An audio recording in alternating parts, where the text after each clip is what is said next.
Welcome to another episode of the LanceScurv Show. You know that with this particular platform, we speak to everybody. We talk about many things. And as you well know, I like to go deep on a psychological level, physical, sexual. Well, today's conversation is going to be very, very short. And it's of an adult level.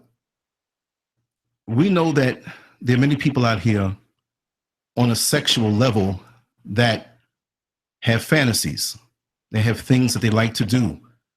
Some act on it, some don't. Some stumble onto things and they act out on it. And out here, as we well know, especially with the internet, there are a lot of secret lives out here. Well, take it for whatever it is. In a non-judgmental conversation for a short time, we're going to speak to Meghan. And she has no problem saying that she is a secret white slut. As a matter of fact, this is something that really turns her on. A bit of her journey, we're going to have more conversations with her, but right now she doesn't have as much time. So I convinced her to come on. Meghan, welcome to the LanceScurv Show. Thank you very much. And we met here in Orlando. As you all know, I'm a bus driver. I run across thousands of people. And in our conversation, I told her what I do, the podcast, the live stream. And she thought that was very interesting. And I knew nothing of life. Yes, she is married. She made the decision to live a particular lifestyle secretly. And it's very satisfying for her, as she says, right? Yes. Yeah. So I didn't know when we first met, but she told me, she said, listen, I have some things I'd like to share with you. I said, sure, here's my card. And we're going to come forward. Like I said, I speak to everybody. So Meghan, how are you? I'm great. And yourself? Oh, I'm doing wonderful. I'm doing wonderful since I saw you. And you know what? I would have never known. And it's almost like the whole stereotypical prim and proper white woman who would never be caught with multiple men or different men or doing wild things like that. You're the last person I would think, just on appearance alone, and you keep yourself well. You're a very attractive woman, but one would never know that you have another life. I want you to tell me about it, how you started, and a bit about your upbringing, as much as we can. When you have to go, I understand that. We'll be back on. Well, I was an only child, and my father was overprotective, very racist, would never want to see me with, an African American. So that's how I started. Got married young, had a daughter. I was a stay-at-home housewife, and about just over a year ago. Bored at home, I looked for a job, and I got one in sales where I had to travel. Right. And so I've been traveling the last year, and it's opened my eyes to a lot of things. First, couldn't believe how many men were hitting on me, especially African American men. And let me ask you, so, because when they were hitting on you, you were just being yourself, and yes. you didn't do anything seductive or anything flirtatious, but they were hitting on you. I want to go deep, but today we won't touch on everything, but we're going to go deep in our conversations upcoming, because this is going to be a part 2, 3, 4. This is going to be an ongoing series, because I'd like to speak about the psychological aspects, especially since there's so much racism going on, yet the whole interracial swirling thing is getting bigger, and I'm trying to figure out why. I'm not mad at anybody, but tell me about your racist father. What he told you to put it in your mind. Well, I was young. I was a teenager, maybe around 16 years old. I was in his way, and we were stopped at an intersection, and it was a black young man in his 20s, and my father being very racist, said to me to stay away. Mm-hmm. All they want to do is get into white girls' panties. They want to get you on drugs.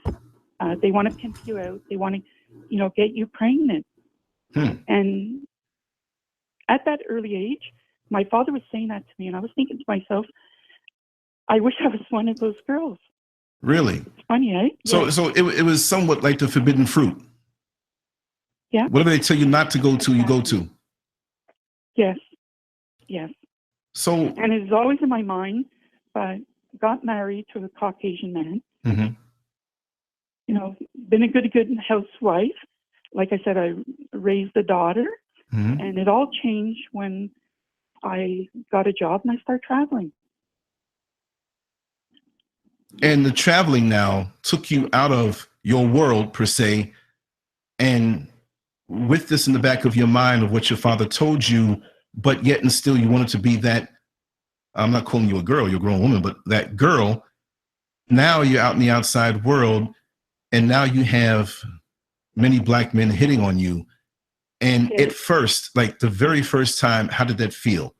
I mean, here you are, Miss Prim and Proper, the expectation of being so white and prim and proper and never dealing with a black man. And how did that happen? Well, I stayed in a lot of hotels, and I eat in a lot of the restaurants, and we have bars, and men that try to hit on me. And at first I was a little shocked. Mm-hmm. Walking away, I had this tingling feeling. Mm-hmm. It excited me that men were looking at me. And like I mentioned, over 90% were always African American men. Mm-hmm. And with time, I wasn't as shy, and I would start talking back with them. Mm-hmm. So you can see after a couple of months, one thing led to another, where I had my first affair. Mm-hmm. Wow. So what was that? What was that like? Because you're definitely not shy. I mean, the obvious happened. You had sex. Yes. How was that experience the first time compared to what you thought it would be? Very nervous, but it was incredible. I mean, first of all, when it was done, used my husband being maybe 15 minutes at the most. Mm-hmm. Time go by, but it was like 3 hours, 4 hours with the first person I met. Unbelievable. So he really put it down to you. A different woman. Mm-hmm. Yes. Yes. Wow. So after that, it was something now, pun intended, there was a seed planted in you now. Now you had a taste for black men, and not necessarily in a relationship per se, but you just wanted to have your freedom and do what it was that you wanted to do.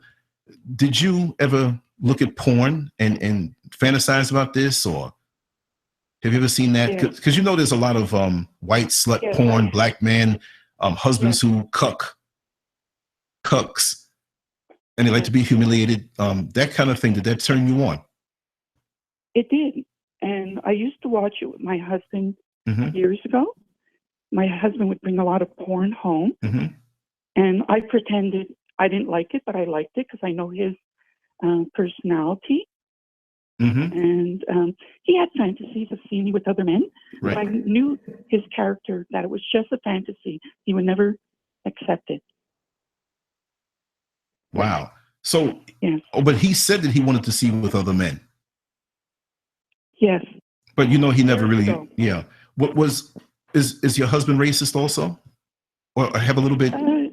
Yes, he does. Yes, he is, and somewhat.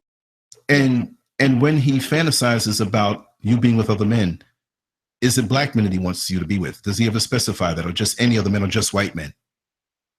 But he did bring a lot of interracial porn home. There you go. Yes. There you go.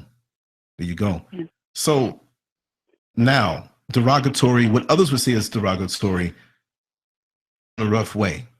You like to be not really handled rough, like it's something threatening, but in the whole role play, you enjoy, because we spoke before, of course, so I'm saying it to the listeners, but Tell me how you like it. Now we're going to get down to the nitty gritty just to give a little taste of the adult. But what is it that really turns you on? I mean, being submissive to a black man, being used by a black man, is this does it thrill you because in a way you're getting back at your father? I don't know if I'm getting back at my father, but it does turn me on. Maybe deep down inside it is. Mm-hmm. Mm-hmm. And, you know, I've always found black men to be more dominant, more aggressive, and I love that feeling. Mm-hmm. I guess by nature, I am a submissive woman. Right. And my husband is submissive by nature too. Mm-hmm. So maybe I'm attracted to opposite. Yeah, because you don't get that at home. No. Right. Right. Yeah. So you travel, you know, because of your job. Yes. All over. Yes. And so now you know that you're going to have these situations. You dress a little different now. Now you try to stoke the fires in the way. And how do you do that? Exactly the way I dress. I've changed my wardrobe in the last year. I'm wearing a lot more heels, tighter dresses. My hair and my nails are done, you know, mm-hmm. and it's not hard. I mean, you notice it right away. Right. But yet I detect that there's still a side of you that might be, while you do put the goodies out there. And I don't think it's where you do it extreme. It's probably just subtle, but enough that somebody knows kind of like, okay. Yes. Just enough, you mm-hmm. know, because I wouldn't want coworkers, anyone else to notice. Right. But enough that I attract, you know? Mm-hmm. Mm-hmm. Yeah. See, we're speaking to folks out here in the world in general that they would say to themselves, I would never do such a thing. I would never, she's wild. She's hot to trot, you know, but what are some of the most offbeat scenarios that you have found yourself in? Because evidently an ongoing relationship, you're looking for an experience. What is it that you like to do? And you can be as explicit as you want. How does it usually go? Men, and they come on to you.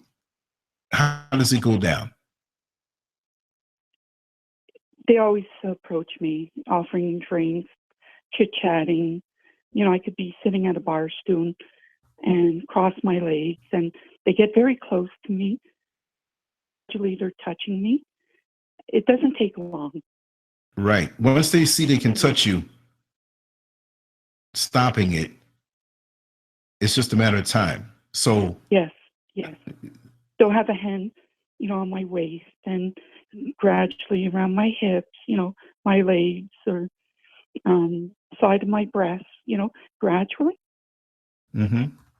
Yes. Wow. So does this always go down in the hotel room, or is it just sometimes you just have to have it right there? I mean, like, my thing is that you have the prim and proper lifestyle. Yes. I would suppose, you know, say the white suburbia lifestyle, you know, the house and the husband and just, you know, low key, you're submissive.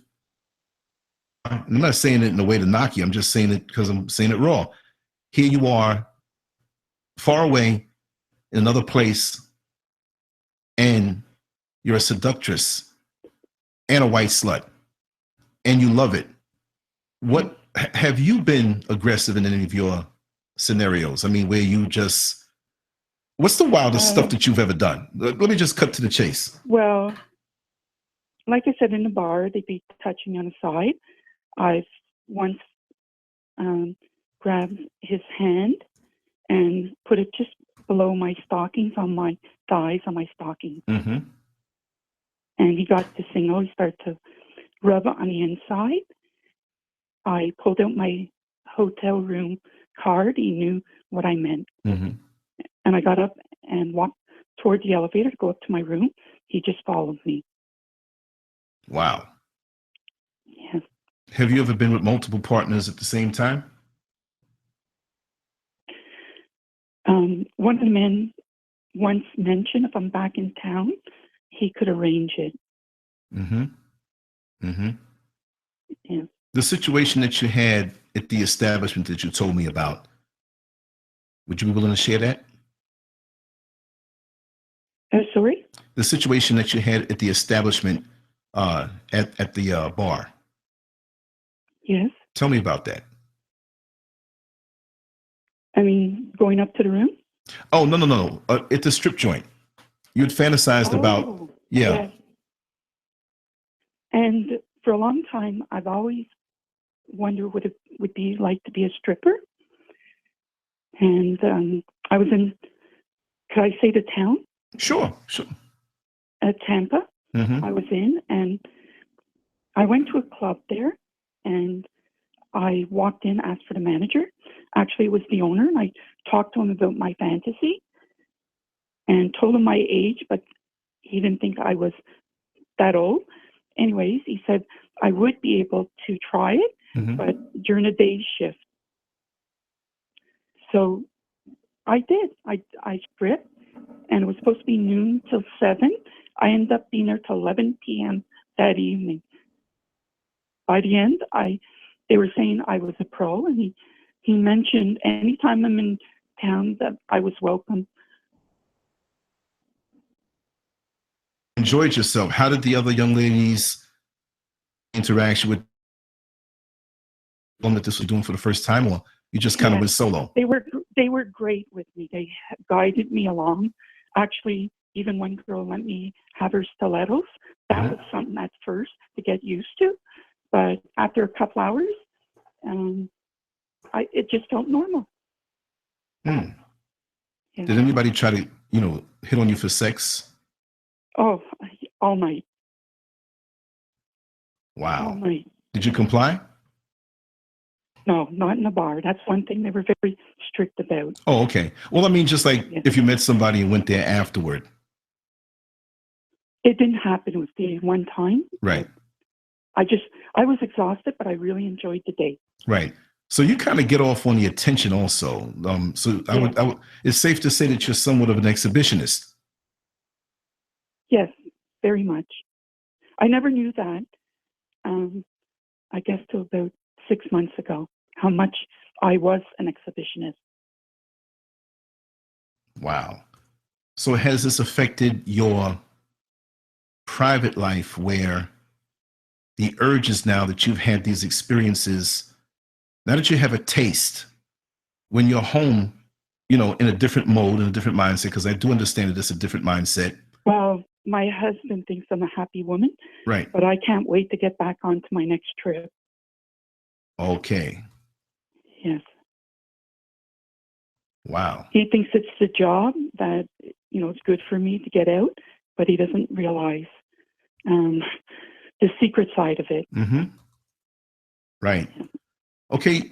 In this activity, just to ask, do you play safe? Yes. Always. Is there any boundaries? I mean, like, okay, and I kind of have to ask questions here, right? But yes. Okay, if you're sucking the man off, it's always with a condom, correct? No, not sucking, just penetration. Oh, okay. So you swallow, or do you like on your face or your tits? Or Yes, I've swallowed a few times. Face mostly around my lips, chin, my breast. Yes. Right. Yeah, and a lot of times they do come when they're inside of me in a condom. Okay. Yeah. So what is a thrill for you the most? What's going on through your head when you have a black dick in your mouth? It's just such a turn on. I look at their eyes, how they're rolling, how much I'm turning them on. And they really use that race talk with me. Mm-hmm. And it excites me, and it excites them. There's still that taboo. Right. And it's exciting. It's exciting for me. Right. To see them release. Yes. Turned on being with a white woman. Mm-hmm. And they know I'm turned on being with a black man. So in the race talk, what is the thing that you like the most, to be specific? Like, profanity or just the whole color thing? everything, the color, the profane, swearing, you know, they're using words that I would never use, but it turns me on. Okay. So the words that you would never use, basically, you know, you're sucking this nigga dick, stuff like Yes. that. Right, Yes, right. they would say that to me. Mm-hmm. Or when it's in me, you know? Right. You're getting And fucked I by a say nigga. Yeah, you love this nigga dick. You love this black dick. And I shiver, and it turns me on more. Mm-hmm. And it makes me fuck harder. Mm-hmm. They call me a real snow bunny. Yeah, and I guess, you know, for you to hear it, and you're far away, and you know your prim and proper lifestyle, and now you're here and you're just being used and utilized, and you know, is it where, of course, when you go on your trips, it's not like you're going to have one experience and all of a sudden, okay, that's the one experience. You've had multiple experiences, not with multiple partners at one time, but multiple experiences. Is there a limit for you? Is there a place that you get to, you say, okay, that's enough? Or say you had an experience in your time. Let's say you had 2 days free as you traveled, and something happened early that day, but then the evening came, you said, man, I can deal with more. Does it baffle your mind to see how easy it is to pick up a man? And actually, do you choose, or you let them choose you? And how many, what's your limit? It's very easy. It does baffle me how easy it is to pick up black men. And I guess they're surprised. I guess they're not surprised how easy it is to pick up a woman like me. Mm-hmm. Yeah, you can tell they're confident. Right. Yeah. Right. Wow. So after, do some of these men, do they try to maintain contact with you, or for you, it's just that one-time thing? Or do they know that it's just going to be that one-time thing? Have you ever gone back to one of the men that you've dealt with? Yes, I have several. Mm-hmm. Okay. Yeah. Like in different parts where you do your work. Yes, right. Yes. So you can call them up and say, hey, I'm in town, and they're good with that. Yes, very much so. Mm-hmm. Wow. Yeah. And any of these men like married to, or they're single? Well, it doesn't matter at this point, because it is what it is. But some are, but most are single. Most are single? Yeah. And you meet by the hotel, or do you ever like go more into bar, restaurant? Right. Restaurant. So basically, this is not really like a relationship thing. Like, we know what it is. It's just sex, but let's kind of get to know each other. It's just about the sex. So I'm going to be here. Meet me here, and let's do this. Yes. And so I guess now, when you have someone that you dealt with already, you come prepared. You have the outfit on, and you're ready. You're charged up mentally, and you can be. Okay. Yes, I am. Tell me about that. It's exciting. I prepare myself, you know. Mm-hmm. I know my nails will be done, hair, makeup. I've already picked out what I'm going to wear. I have sexy lingerie and heels on. The way I walk is very different. Mm-hmm. It's natural for me now. Right. Yeah. And with this dual existence, I would say, when you're preparing yourself, when you're getting ready for the night or for a session, that's got to be a turn on for you as you go through the motions. So you're turning into this other person, but that person is still you. It's just a secret side of you. So I guess when you're on your way to one of these friends of yours, wherever you are, other people have got to see, like, wow, you know, who is this? You know, they can pick up that energy, that sex thing going on. So I notice a lot when they see me walking with an African-American man, hand in hand or arm in arm. I see the stares, both from male, Caucasian, and female. So men would be with their significant others, but they would still steal a glance at you. Yes. Because they know what's going on. And even Caucasian women. Oh, when the Caucasian women look at you, are they looking at you because they're interested, or because they noticed that, hey, you know, she might be on the make? Both. Oh, okay. Yes. Let me ask you, is it an age thing with the black men that you mess with? What's the youngest you've dealt with, and do you are you open to having sex with younger Black men? Yes, the youngest I was with was 27. Yeah, and the oldest was like 55. Yes, it ranges, all different ages. Is there a difference in the turn-on effect for you when you? It's a different dynamic because you're older, and the one that was 27. What are the turn-ons for some of these men? The younger ones, the older ones. What is it that you find to be a common thread? That, like, say for example, I got this white slut sucking my dick. You know what I mean? I mean, what's the common thing they say? What is the thing that you feel that these Black men across the board, get turned on with? Yes, they call me a white slut, and I guess my body too turns them on. They love the contrast, and I'm very fair skinned, so it really shows, Yes. And yeah, well, when we met, I got good radar, and I could pick up different levels of stuff, and I would have never known, that was in you. And we spoke, cordially. And when I told you what I did and stuff like that, because I told a lot of folks, and I drive through the tourist corridor, and you were working at that time. I said, here. I just thought you were trying to pick me up the first time. I'm a very friendly person. You know what I mean? I talk with everybody. Yes.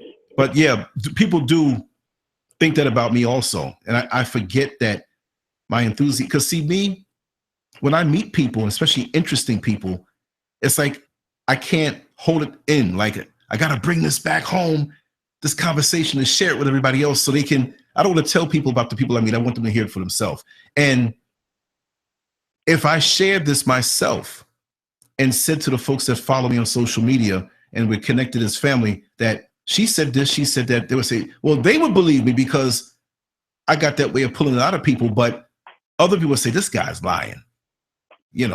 He's not telling the truth. It can't be, because you have people like that. But for some reason, people gravitate toward me that way. And I use that to share with the world, because I like to see how people think. You know what I mean? What is it that you won't do that you just find absolutely disgusting? I mean, we know nothing way out where, we're drawing blood here or whatever, but what are the things that don't turn you on? Or really right now, there are no limits? Funny to say, but there is Caucasian men that come on me, and it just doesn't turn me on at all. Wow. I'm just waiting for an African American man to make his move. And then we're not revealing that where you live, but no, I wouldn't do that.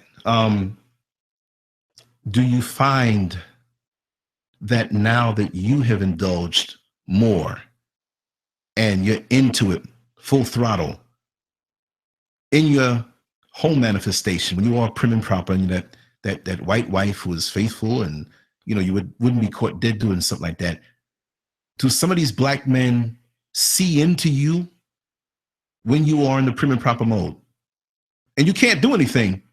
But do you find that now that you've been involved this way and you have been touched, that others who don't know kind of sniff around and think that they're seeing something? Yes, and that's my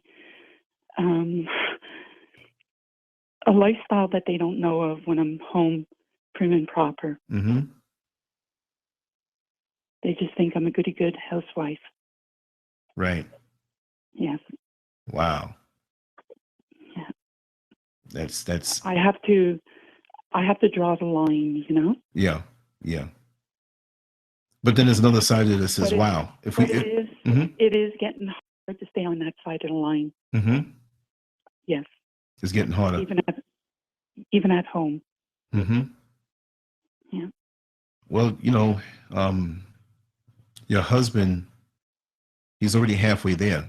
I'm not saying that he would approve, but it's already there. He's getting interracial porn, he's already stated to you that he would like to see you, and you know it's a fantasy, so you say, but what if he did come and say he wanted you to be that person that you are deep down, but he doesn't know it, but he came to you and said, listen, I want you to do this. I have a black guy that, you know, I'd love to see you with, and I want you to be a slut. I want you to suck him off so good, swallow, do this, let him take you any kind of way he wants, and I want to sit here and I want to watch or even videotape it. How would you feel about that? Would that make you really face the other side of yourself? Would it be like a thunderstorm with the hot and cold creating a storm, this energy? Would you refuse it, or would that be ideal for you? Before I started the first affair, I would have turned it down, but now it'd be very hard not to turn it down. Right. Now, the only thing is, I know my husband, and it would never happen realistically, you know? Because, you know, I speak to many, many, many, many women that wouldn't have the courage to do what you're doing right now. And they share with me a lot of things. And there are many women I've spoken to who want to bring things out and say, hey, I want to talk, but my voice, and I'm like, okay, no problem. You know, we'll just have other conversations. And they've told me that if their husband suggested that to them and they're into it, they're having affairs and stuff, but if their husband said, listen, I'm gonna let you do this, you can do it at home, you can do it in front of me, you can do whatever, all of a sudden the thrill is gone. Is it because it's that thin membrane of him, you knowing that he's not gonna let you do this, or it could never happen? Is that what holds it? Because maybe I found that women there are a few that I know that their husbands came to them and said, hey, listen, you know, I want to see you do this. And all of a sudden, the person who was having the affairs and doing all of it, they got mad. They said, no, you know, I don't want to do this. The thrill in doing it was the fact that it was secret. And you're right. You're right. It is a thrill being secret. And it would take away from it in a way. Wow. Yeah. So, wow, so many questions, and I know you have to go soon. So you let me know when you have to go, because we're going to be doing this a lot more. There's going to be a gazillion questions, and again, we all choose to live a life the way we do. I'm just here to speak to everyone and pick their brains. You know what I mean? And this is a very adult conversation. So anyone who hears this afterward, put your questions in the comment box. We will be speaking with Meghan again. And we'll line up a time when we do. And I want to go deeper. We're going to get more graphic. I'm going to ask more questions. We're going to speak about all of this in the climate, the way the world is, you know, the racism that goes on. And, you know, that's got to fuel something for you. Does it? You know, when you hear of the things, we have a new president here, the things he's insinuated during and said during his campaign, the climate, how, you know, there's hate. The white folks are hating black people just because of the color of their skin. But there's a sexual undertone, especially from white males, that there's almost a penis envy, an energy envy, a skin and melanin envy that translates into many women who are like, oh, you hate them for a reason, and I know why. How does that make you feel personally? Is it the wind that pushes your sail? Is it that wave that pushes your boat? Like, the more things, the climate is like this, does it turn you on even more? It does, and we'll have to continue this conversation another day. Okay. Well, go ahead and hang up. I understand, because I know the situation. And call me. Text me and call me when you're ready to talk. And whenever we can go on, we'll go on. But I thank you. I thank you for calling in, Meghan. And this is different and very interesting. And I just want to say, and you can hang up, because I'm going to keep talking because there are people in the chat room. But thanks again. Okay? Okay. All right. Take care. Have a good day. All right. Now, what I want to say is we're going to be talking more on this level. And, you know, I've been doing a lot of political shows, a lot of things with the current events and stuff like that. But I talk to everybody. So it will be where we do shows like this. And I have another very interesting, and I guess I don't need to keep these lines open anymore. Let me just see something here. Okay, she hung up. So I could just leave it like this. I don't know if there's anybody wanted to call in. The lines are open if you wanted to call in. You know, I threw this together. We were having actually a private conversation, you know, because she can't, you know, talk like this in front of people. And like I said, it's just very interesting to bring. And I still, no matter what a person's talking about, I will honor their limitations. I wouldn't put their photos out there, their phone number out there, where they live. No matter what they're talking about, I like to just observe and dissect and learn and make people trust me enough to say, okay, he talked about this one time, but he's still going to respect me in whatever. And we know it happens, right? But it's like to hear someone say it and break it down. And that lends testimony to many things that we already know, right? And it's going to be interesting to see how the white trolls handle this video going up. And actually, I want to do another show soon. I want to grab a little plate of food. I'm not going to rant on too long. I'm going to keep it as it is short. But there's a gentleman who I spoke to earlier, very energetic. I did a video years ago asking if Americans are lazy, if all Americans are lazy. And I had a lot of Caribbean people on there saying things like yes, no, whatever. And I want to do one on the flip side. But this gentleman called me this morning, and he heard that video, and he wanted to speak to me for the longest time. And I was supposed to call him back like, what, about 3 hours ago? But I told him, I said, we're going to do something later on. So he's born in Maryland, I think, raised in New York City for the most part. He's a Black American, and he's an older gentleman, older than me. He didn't say his age, so I'm thinking near 70 or something. But the way he speaks, he's got so much energy. It's going to be very stimulating. So I'm going to give him a call. I'm going to eat something real quick. Yes, I'm back. I wanted to record something in the middle of that. I got some stuff jotted down. I'm passionate about something else. But since this was a small window, and she said, well, maybe we can do it next week. I said, well, listen, we're talking now. We got to share this. And again, please believe me, I have some conversations that you wouldn't believe.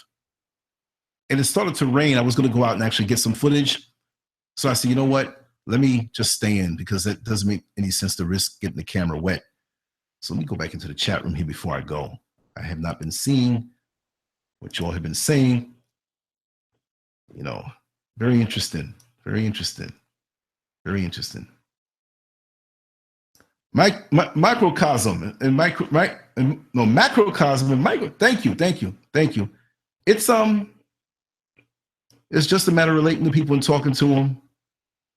You know how I feel about many things, but I even hold that back from when I speak to people because, you know, I'm not going to scare somebody and no, you should, you know, let them talk. Let them talk. It's entertainment. This is what people on TV do. Let them talk. And we get to learn what's out there. And for people who, this is the thing, for people who are out there that say, oh, no, this couldn't be. Imagine her neighbors, right? They wouldn't think so. People who live in the prim and proper upper middle class, upper class, white, gated communities, they would tell you you're crazy, that's just something on porn and those are actresses, even though we know now that a lot of the interracial porn that's out there, it's real stuff shot. Let's talk about that, right? It's real stuff that's shot usually by husbands. And they get Black men, groups of them, lots of them, to screw their white wives. And this is common. I've been approached, you know, down through the years for that. You know, many years ago, yes, frequent. When I was into bodybuilding and doing the male dancing and stuff, when I was in shape and younger, more than half a lifetime ago, I would see a man coming at me and knew he wasn't on the down low, whatever. Hey, guy, how you doing? So and so and so. You know, when I'm at the competitions or walking down the street and all of a sudden, you know, usually when you see a bodybuilder, you may see another bodybuilder walk up. It's not a homo thing, but say, hey, man, you know, where do you train? If he's from out of town or, hey, what's up? So obviously you know what it is that you're talking about. Like a dude who may have a brand new Camaro, you know, and another dude pulls up in a Ford Mustang and they're going to race then. Ford and Camaro, they always have a rivalry, right? But You know, they be like, hey man, you know, I like when you got, they pull over and they're talking, they have a common interest. When you have these men who, out of nowhere, you know, I was young, 20 years old, 19 years old. This dude's like almost 50. Say, hey, how you doing? I'm like, okay, what is this? You know, homos hit on you, but you know, you straighten them out. But it's always where they kind of get you around them. And, you know, and I've been in some very odd, strange, different situations and things presented to me. So when I speak and don't really say things on these shows graphically, please read between the lines. Read between the lines. That's why my head's so big. I mean, physically big, because there's so many thoughts. God said before, listen, bring back LanceScurv. And they said, why? Give him that bigger head. Give him the bigger head, because he's going to have a lot to go through, and he's got to retain this for his shows. You know? Wow. Let me check out the yeah, of course. And down here also, since there's a lot of migration, Black Lion, it's very common. It shocks me when it's not the thing they go, not everybody, but it's very common. But yeah, I'm gonna have some closed conversations through the conference line that I'll have everybody call in if they want to listen, and I will go into graphic detail on some of my experiences. I'm not afraid to talk about it here on YouTube, but we got kids, you know what I mean, out here. So, and I'm not afraid to talk, but it's like, but I would never like shy away from things that I've experienced. No, never. I'm not, you can't shame me that way. But right now, you know, I'm going to get real graphic on that one, right? And I'll figure it out. If I put it out there, I'll put it to the side. Like, let me let it upload 10 years from now. If I'm not here, it'll go up and I'll be gone. Some automatic stuff, you know. Let me see. I was about to type something. Let me just say it.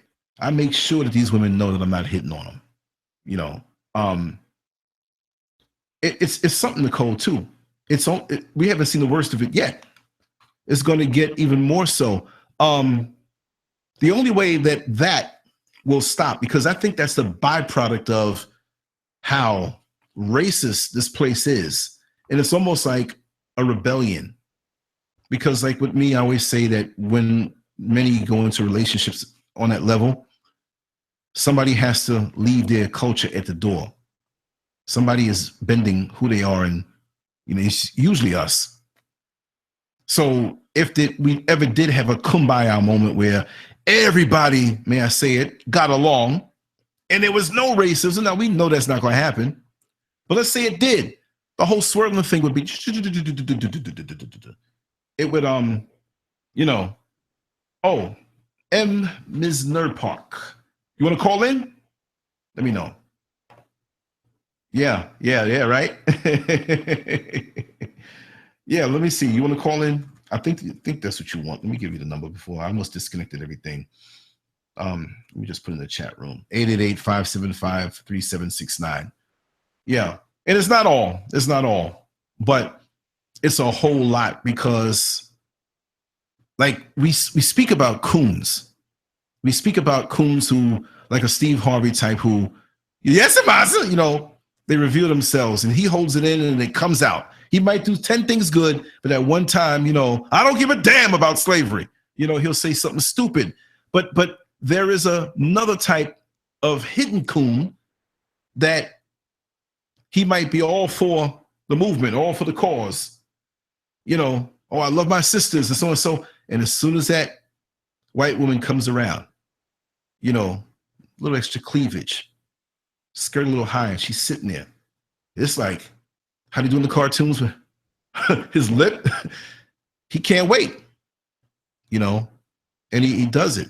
And so that's another kind of coon. Is that another way of cooning? Possibly.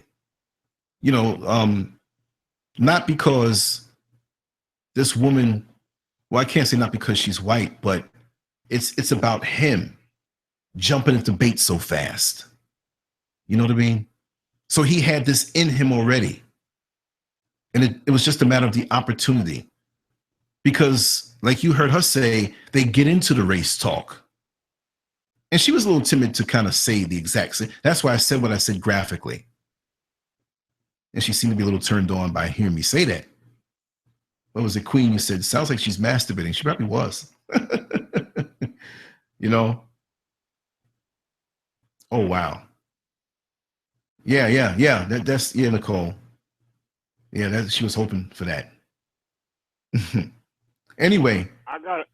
Oh, you're on. Talk to me, brother. Man. Talk to me. I didn't know you popped on. I was waiting for you to finish talking. Okay. Beasley. It befuddles me why people spend any energy at all on who someone else is fucking. Well, let me give you an answer on that. It has no relation to your life. It's really none of anyone else's business. Oh, but no, I understand you. I understand you, but that wasn't the point of this show. Particularly a stranger. Right. No, I'm responding to the comments. Okay. Yeah, no, but for me, I didn't. Yeah, for me, who is this? And it's a reoccurring theme I see around. Keep talking, Beasley. I'm gonna catch this call. I don't know who this is. This might be somebody else. Hold on. Okay, hold on. Keep talking, Beasley. Hello? Oh, no, I just don't get it why they spend any energy. Oh, I'm on live right now. Give me a few minutes because I'm going to end it soon. And I'm going to call you right back and we'll do our thing. Okay? All right. No problem, sweetheart. Thank you. Why it matters at all who somebody else is fucking. I mean, I can understand if it's maybe a relative having a little bit of concern. Mm-hmm. I can understand being a little bit bothered if it was an ex or a baby's mother or something, be a little bit bothered for a minute. But I don't understand why people care who someone else, particularly a stranger, because more than likely it's a stranger and you're just identifying them by their ethnicity. And why is that a concern to anybody? It's certainly not any concern of mine. I got enough other things to be concerned with, and I try to concern myself with the things that I have control over. I think people... Well, I'm not. Okay. Let me just say it this way. Like, and I know you're answering back, questions in the chat room, and I know you're not directing it at me, which it's okay if you did. But you seem to be in agreement with them. You seem to have this concern as well. No, well, see, let me tell you my point of view, because this phone here, this is the hottest phone in the U.S. I swear, and a lot comes by me, as well as the experiences that I've had in life. And because of the climate of the country and the world more so, especially from the other side, I have things coming at me, crazy stuff, not to brush it or paint it with a broad brush, but there are debates and arguments that I've stepped into. Listen, there are debates and arguments that I've stepped into where on this level, there are people who did not understand that this kind of thing goes on. And it's almost like, listen, hear it for yourself. Because I know in my years of living, you pick a category, and I don't call my sisters freaks or women freaks, whatever, but you know what I mean? Because we're all freaks on a certain level. We all like something. We all don't like to fly, just prim and proper. But that there's sexually promiscuous people with fetishes? No. No, freak does not mean. See, freak has been degraded. All kinds of things. Right. But let me categorize. It doesn't mean that it's somebody who does something totally nasty and dangerous and degrading, and they're screwing dogs and horses and right. And then we have to normal for Jack. Right, but see, the thing is that you may do something one-on-one and do something, because you're into that person. But my purpose here is to show the world, because we all see it with the porn, the things that pop up on our screens, but to show the world. And I want to go on a psychological level, because listen, if you heard what she said her father was very racist. And I have found personally, white women that I've spoken to, because of this platform, they call me. And I'm not sitting here, hey, girl, let's meet up. I'm like a doctor. I can see the situation right there. and I look at it the certain way I look at it. Look, I went to art school, man, and had nude models in front of me, and you're answering everything but my question. No, I'm coming around to answer it. I'm being thorough for those who hear it afterward. The bottom line is, I think it's advantageous, and I think it's healthy that we get a peek into the mind of others, especially when a person in her dynamic, we can talk to people, we hear people, we see things on screens, but to sit here and talk with somebody and understand. See, that father planted the seeds because he said, black men, you stay away from them. They want to get you pregnant. They want to pimp you out. They want to get you on drugs. Now, we know that that's not true, right? But she was intrigued by that. Not so much the drugs, but it's the forbidden fruit as a little girl. Huh? In some cases it is. In some cases it's true. Well, some cases it's true. That goes with everything. But the goal here, and I'm very focused when I have a conversation with somebody, what I want to have revealed. Now, some shows I have go freestyle. Y'all know that. Why do you think people are so interested and so concerned and so alarmed about someone else's sex life that doesn't involve them? That's a whole different show. But that's a whole different show, right? So we need to have a show on that. What we were speaking about earlier is the white woman who had a secret life, and she had, she has a good life, financially and all this stuff. But my thing is the origins. It's like me. I like to read comic books back in the day, right? And so now you see the superhero that it's already in issue number 60, 70, and you wonder, like, what was the origin? That word origin reminds me of comic books, the origin of so-and-so. How did Hulk, the Incredible Hulk, become the Hulk? How did the Fantastic Four become the Fantastic Four? How did Doctor Strange or the Black Panther get to where they are? Luke Cage, whoever it is, Nick Fury. How did they become themselves? How did this white woman who had a racist father, and I find that when you have a white woman who is sheltered, a white girl who is sheltered, and you have that racist father, a lot of them go toward black men because it's the forbidden fruit. And a lot of them have it where they, in their rebellious phase, but here's a woman who's not in her rebellious phase. You notice she's not a spring chicken, and she's doing this a little more amplified. Not like there's this black dude around the corner that feels my breasts and I suck them off, we do each other or whatever. She's leaving out of town. She's premeditated with it. I would think that this is more of an extreme case. And she's happy with the dual existence of being this white slut, and I put it in the title. It is what it is. And I said, well, how do you feel about me putting that in the title? She says, I love that. A lot of women that are promiscuous have a completely other side, right? And the side they show the world, right? And I've been around my share of them, and I've me too. They can be very, very polite eaters, where they're very, very mannerable. They can be soft-spoken. They can be very offended when sexual talk happens. Mm-hmm. This is the game. This is the game they play because of the way society right looks at promiscuity. Whereas a man who's promiscuous, and this is common knowledge, a man that's promiscuous is patted on the back and looked at as a player, strong, virile man. And a woman that's promiscuous is a secret white slut. Right. Right. Right. Now, would you be calling a man a secret white slut? You'd be like, wow. Well, go ahead, Playboy. You did what?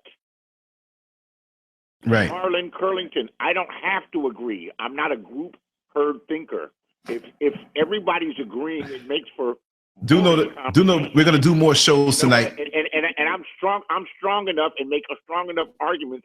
I feel that I don't have to agree. You don't have to. No, I'm just saying what the goal of the show was. Because you know what? She spoke a little longer than what I thought because she had to go. And there were reasons why she had to go. She explained to me wholeheartedly. Dick waiting for her somewhere that she's got to get to.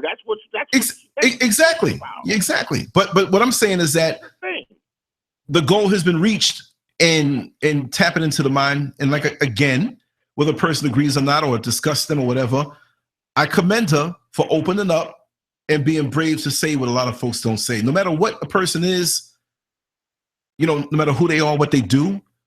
Like when I was out in the street with the brother who smokes crack, he was talking about how he goes out there and he sucks dicks to get money. He begs. I see him begging all the time. And when he smokes his crack, he climbs up on top of a building, masturbates, and smokes his crack. Y'all saw the video. I'd rather show people and let people hear it than just tell, because there's a lot I can talk. There's a lot I've seen. Put it this way. LanceScurv, not just LanceScurv, but LanceScurv, there's nothing that these eyes have not seen. A black faggot crackhead. Say it again? You did call him a crackhead, but you didn't call him a black faggot crackhead. Well, then, see, I know I have listeners who might be offended at that terminology, but if I say it, anything like that, no, it doesn't, they understand me. White slut, you're worried about offending people now? No, I'm not. But see, look, it all depends on the feel of the conversation, man. You know, sometimes I'm laid back. I factor into this also. Sometimes I get on and rant and I don't even open the lines. I just, and thank you all for bearing with me when I'm angry like that. Sometimes I'm a comedian, whatever. And we're all evolving, but I'm not worried about bold, raw, and uncut, uncensored. You know, I'm going to say it. But my thing is the listening experience and the beauty of the conversation and exchange. You know, I'm not going to have somebody come on and put them on a chopping block when I want to understand how their mind works. It's like a police officer. They're doing an investigation. They're speaking to a murderer. They're speaking to somebody who murders kids, children.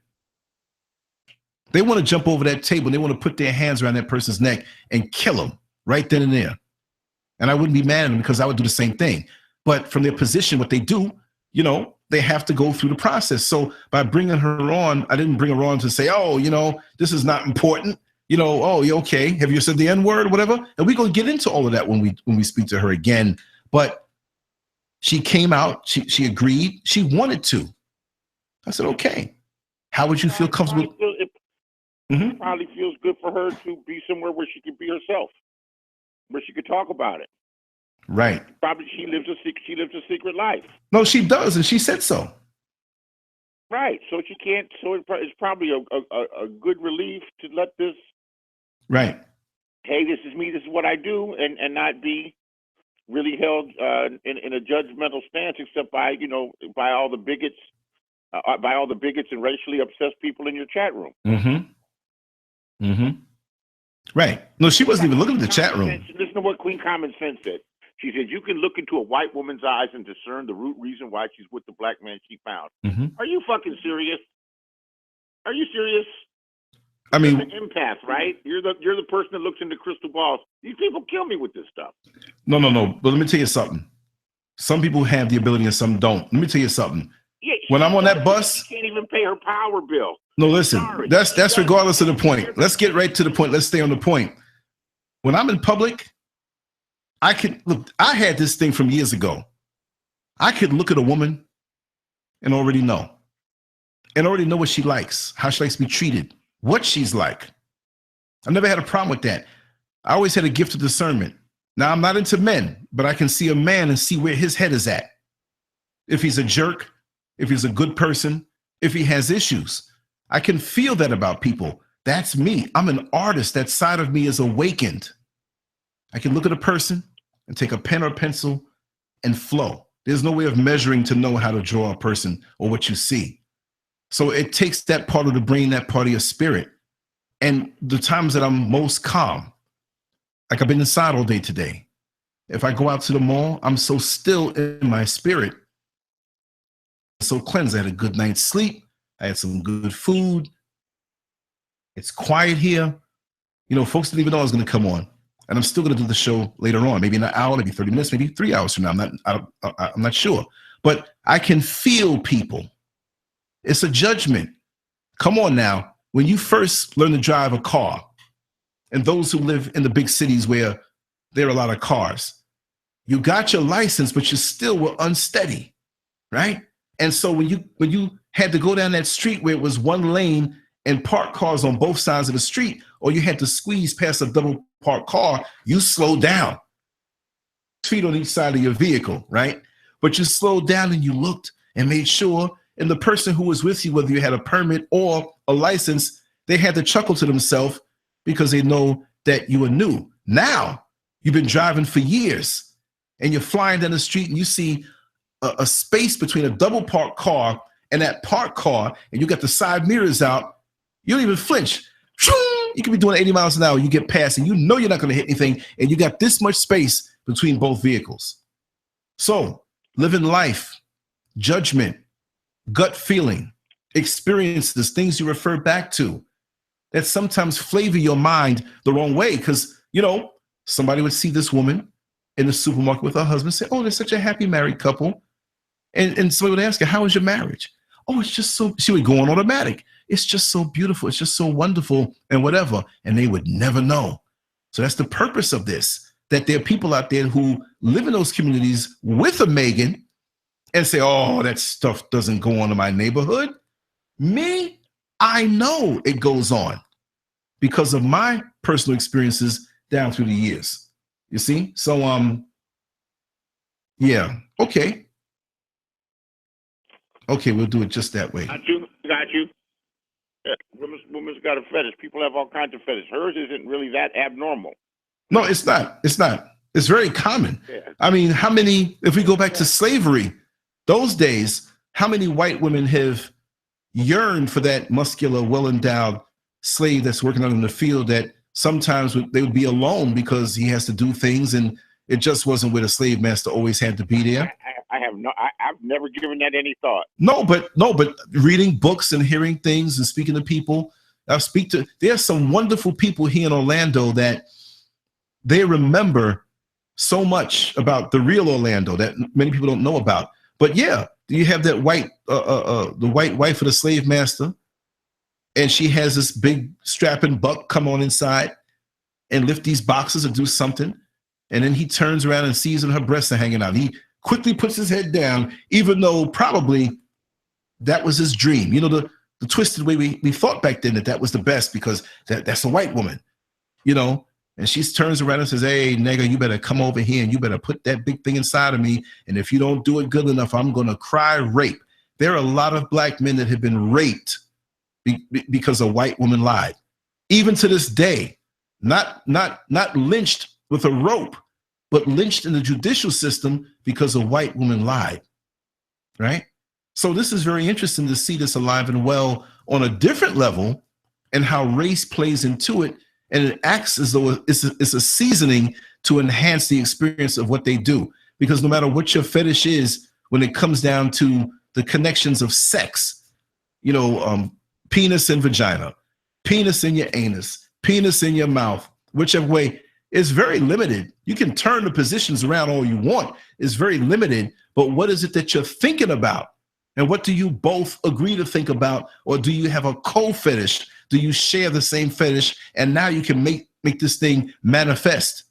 So for her to have such ease in doing what she does, that means a lot of these men still have that way of thinking. You see what I mean?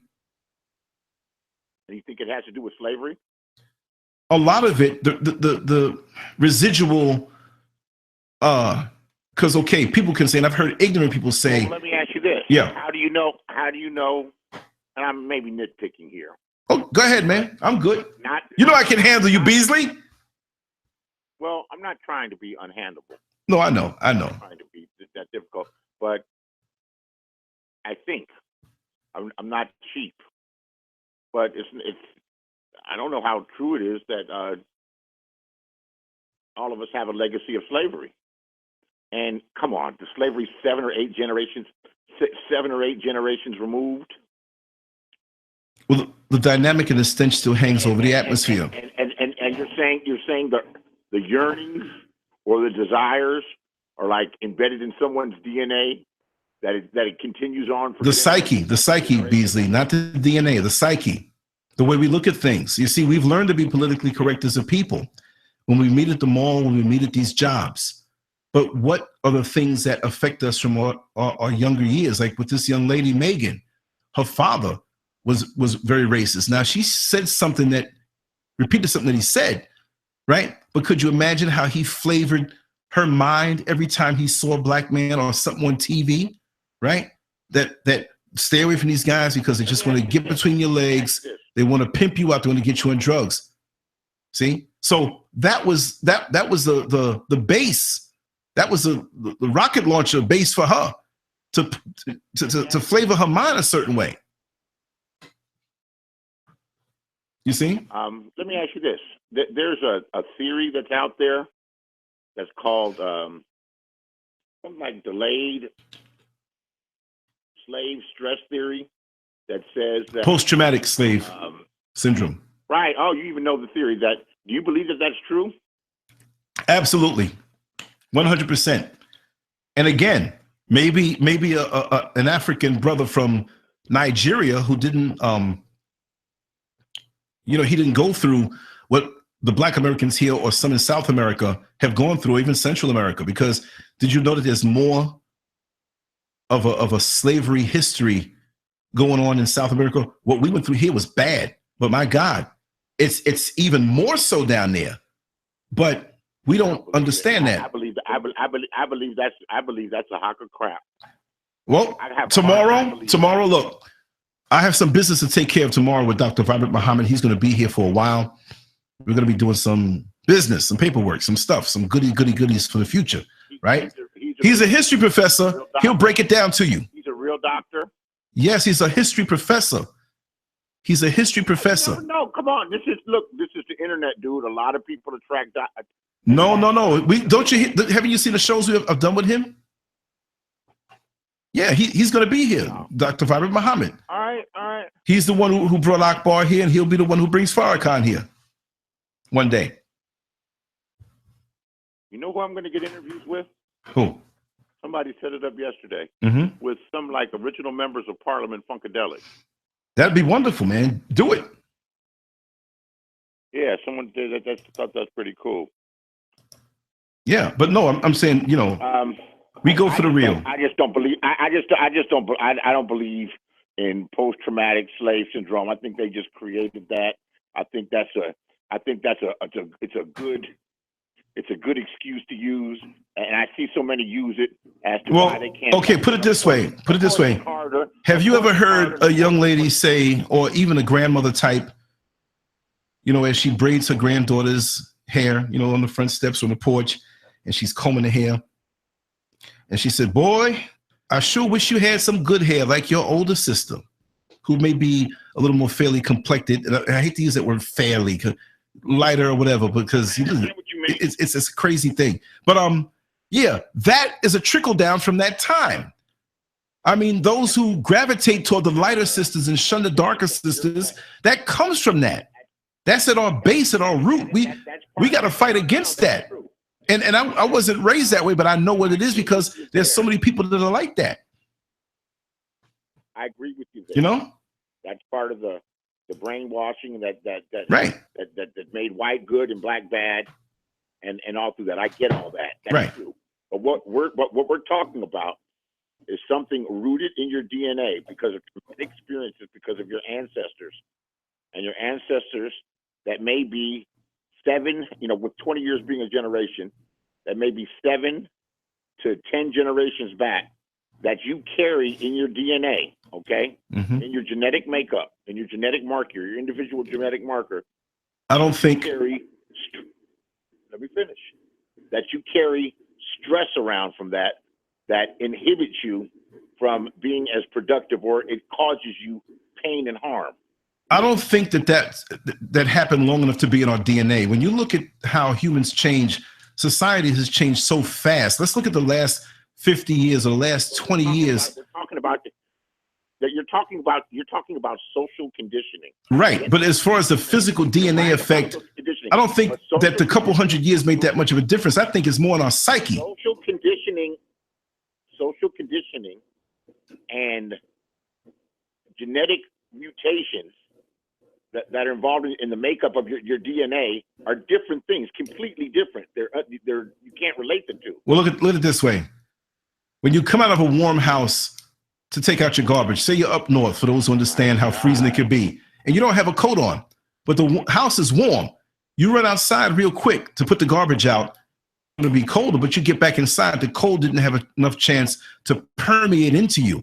I think it's more of a psychological thing, and that dynamic, that hierarchy that remains in place of You know, there's a woman who rides my bus. I can't put her name out there, and she knows I'm talking about her, and she's probably listening now, and I know she won't mind. She is my age.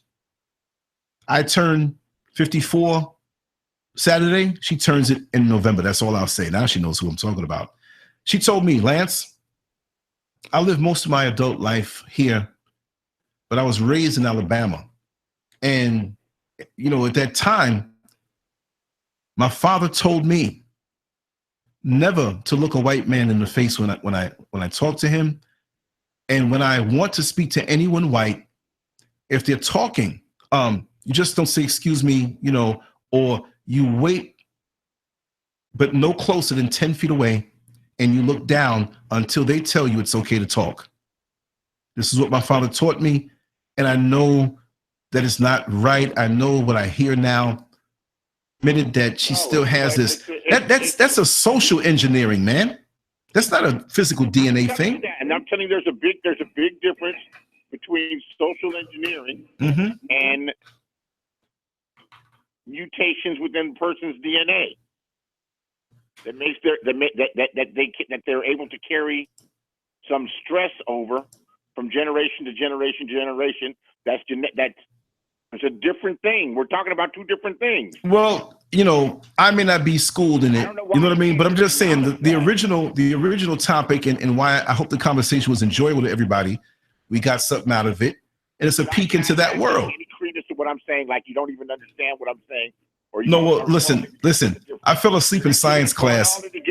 I understand, yeah. But the title of the show, The Dark Side of Meghan, Confessions of a Secret White Slut, that was the goal, and I want everything to kind of hinge around that instead of taking it and running off somewhere down the Kalamazoo somewhere. But we do have the gentleman that we're going to talk to tonight. Oh God, I forgot. Oh, his name is Omar, and we're going to speak with him. Matter of fact, I'm not running because I'm angry or anything like that. You know, Bees, you know I know how to handle you. But I don't have to be handled. No, I know. But we all need to be handled with care and tender loving care sometime. You know what I mean? You know, I get mine at home. But yeah. You know, I'm messing with you. It's all right. I'm not trying to be handled. I'm responding as much to you. Right. And your deflections and going everywhere else. It's not deflections. I like to take my time and explain things instead of jumping from A to Z and B. I have focus, man. I can't be sidetracked like that. My mind is real strong and I'm focused, you know?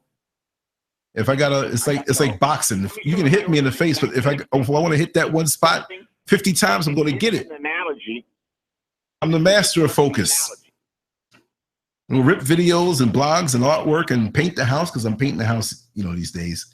So I do a little bit, come inside, eat my food, lay down a little bit, you know, talk to secret white sluts, put it out there, talk to people on, you know, migration and the race and you know, Caribbean, and we're going to do it. But this next guy, he's dope. And I don't want to get too late, y'all. This is the thing. I'm going to end this right now, but we're going to go back on. I might have a plate of food. We might do it in 15 minutes if the guy's ready. I'll give that up so much because I got some brown rice pasta. I got some mushrooms in there. I got some asparagus in there. I got some coconut water in there. I got a handful of vitamins I got to take. And before it rained outside, so I'm kind of messed up. I had to come inside. But I'm going to put my feet in the soil, reconnect with the earth, look up at the sky, run inside, not get hit by any lightning. And we're going to come back. Yeah, we're going to speak about Nicole. He's a black man from New York, born in Maryland, I believe. And he watched a video that I did of Caribbean folks saying that Americans were lazy people. And we did it that way. And I videotaped it. It's on my channel. It's a couple of years back, 3, 4, 5 years ago, right? And it's still a hot video because folks are arguing in the comment section. So he found it and he called me this morning and he said he would love to talk about that end of things, why Black Americans are not lazy. Yes, there are some who are lazy, just like folks in the Caribbean. Some are lazy, and my heritage stems from both. But he wanted to explain to those who feel that way why it is and bring some history into it. And he did a lot of research, and he said he had some strong points, not on an argumentative level, but on a level of really sharing a perspective and enlightening people. So his energy, I mean, he had the enthusiasm of a 18-year-old finally hanging out and, you know, doing some nastiness. He really has some good energy, and it's really going to be entertaining. I don't think I'll be able to get a word in when he talks, but it's a good thing because he's very, very intelligent, older gentleman, you know. Yes, so I'm going to call him. As a matter of fact, let's call him. And Beasley, let me call this guy. I can leave you on, but I'm just going to flip over and call him. Let me see, because I have everything rigged up to the cell phone, so I have to jump around. But this show that we did, I wanted to really focus on the woman because we didn't have much time. So, you know, I'm gonna cut the call, Beasley, so I can just get to it easily. But I'm gonna stay live for another couple minutes, so we'll decide, and you'll hear me now on what time we decide. I just want to get something to eat. My mouth is dry, everything like that. And let's see who else calls. So I'm gonna cut this right now. All right, but stay on, and keep listening, y'all. I'm not going to cut the show as of yet. But I'm going to do this here. I'm going to hit that off. All right. But I'm still on. Okay, you can hear me. And I guess the other conference line is off, so there's no use in me keeping it there and on. So let me cut it. Now let me call this gentleman, and that way we have an idea. God, I got a lot of calls a day. Boyaka. Here it is. Okay. Let's see. Maybe it's corny to do this on a live show, but I feel you all are here, sitting here with me.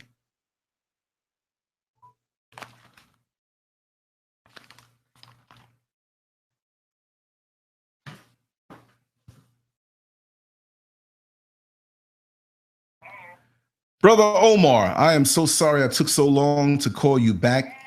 Oh, that's okay, because see, right now I'm in New York and I'm about to go home. Because I live in New Jersey, so I'm on my way home to New Jersey now. When can we do our conversation? I mean, like, I want to put it out there. We have a lot of people who are interested in hearing what you have to say. And I wanted to do something tonight, actually. So if that was possible. You got to be kidding me. They're interested in what I have to say? Oh, my God. Oh, God, what am I going to do? Well, I tell you what, I'm going to give you a call as soon as I get home. Okay? Because I'm in New York and I'm on my way back home because I live in New Jersey. Gotcha. Gotcha. Okay, so maybe we can about another hour or so, right? Huh? About another hour or so. Yeah, I should be home. As soon as I get home, I'll give you a call. Okay, cool. No problem. All right, cool. Okay, great. All right. Great. All right. He's heading on home, so it's even better. So it's even better than me doing it earlier because he was at work. I guess he was on a break when he spoke to me, but he had a long day. He's hyped, though. He was like, oh, I'm so honored. And I'm like, man, I'm just a regular dude. I'm honored that you called me. You know, so I don't want to put it out there that, okay, boom, it's going to be, 5:39 now, that, 6:30 he's going to be on, or 7 o'clock. What I'm going to do, I'm going to set it up and not hit the link out. When he calls me, I'll hit the link out and adjust the time. Whatever time, when you see that link that goes out, I'm going to distribute it. Like, okay, with the live streams, they only have you able to set up a show every 30 minutes according to the system. But you can hit that start button anytime.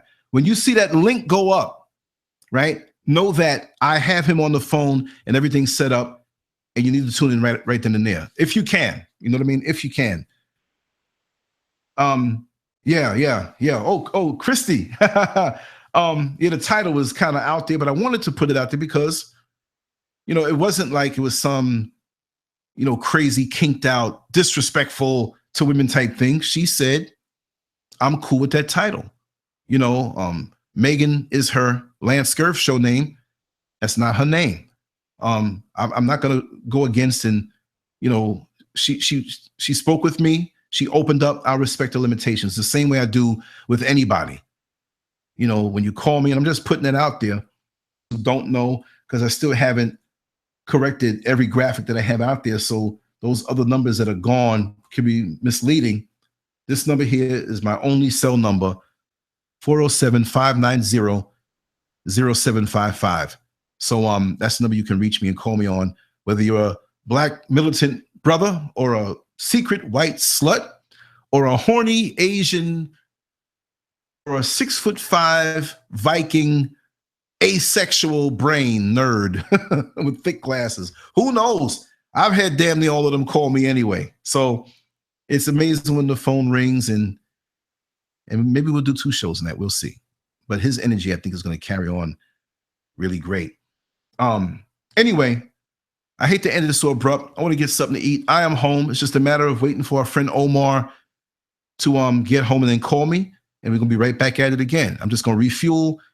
I have another show I did earlier. Yes, I did one very interesting about racial discrimination at Samsung, and with our brother who was on the show last night, and we recorded that. It went for about an hour and a half. I made the graphic. I have to upload that, so it's an hour and a half. I don't know how long that's going to take. It might take 2 or 3 hours to get up on YouTube, but I'm looking at it on the other computers right there. I got to tweak some of the things and do the graphic a little more, drop it in, render it, and there'll be some more goodies. It was a very, very good conversation, very spirited, and he dropped some facts. And I'm expecting to hear from Samsung very soon, but they can't touch me because this is what I do. Yeah. Oh, Rose, come on, let's eat. No. Omar's not going to flake out. I spoke, and yes, Ace, let me apologize to you. Let me tell you what happened. I was supposed to call you in 15 minutes. What I did took an extra 37 minutes. Mrs. Scurv got home. I went into the bedroom. I fell asleep. Read between the statements. I woke up in the middle of the night, but I said, let me upload those other shows, and I had to change the files over for SoundCloud, for iTunes, for TuneIn Radio, all those different things, and I had to tweak some plugins, and I'm sitting here by the computer because I got up out of a sleep, but I came in here and I said, let me just finish this stuff up, because I was originally going to go and just I left all the lights on. You know when you fall asleep, you leave. I did it again. I cut everything off after I left and finished, but I was up for about 2 hours, half asleep, working on automatic. And I got everything up. You can see it like 4 o'clock, 5 o'clock in the morning. And I went back to sleep. Then I started having nightmares. That was all about. I don't usually have nightmares, but not nightmares where I'm scared of something, but weird dreams where basically they were warnings to me about certain entities, not here, but in my personal life, and not anybody close, but I know what it is. And it was a very abstract warning dream.